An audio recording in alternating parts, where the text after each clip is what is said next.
Hi gardeners, today we're planting kale in the fall garden.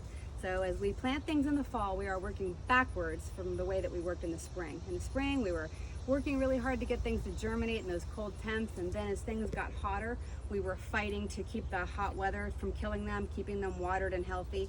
So in the fall, we're gonna work the other way. These seeds, anything that you plant right now is gonna germinate super fast, and then our race against time will be getting a harvest in many cases before the frost hits and everything freezes.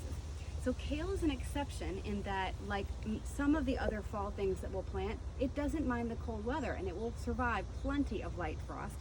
And if you put a little bit of a cover on this, you can actually have kale all season long. As a matter of fact, one year we had a mild winter here, and without doing anything, I had kale growing in my garden all winter long, which is really fun to like have a salad from your garden in December. So this is one of the plants I would totally encourage you to plant in your garden right now in the fall.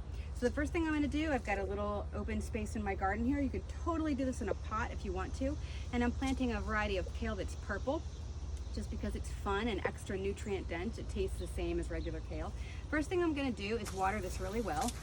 I had some other things planted here and they're done for the season, so I'm going to use this area of my garden to plant my winter and fall crops, and kale is one of those.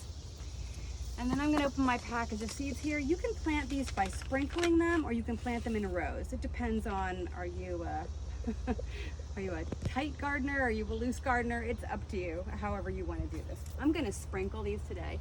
I think this is as pretty as flowers, and so I kind of like to let it grow like flowers in the garden.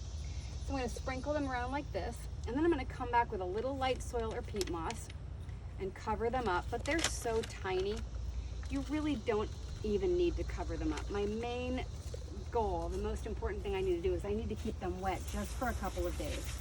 So I'll come out here in the morning and in the evening and just soak them a little bit, and they're gonna germinate, I'm not kidding, in like 3 days because it's been so hot. And then as they continue to grow, I'll harvest leaves as I want to, and I'll watch them into the winter.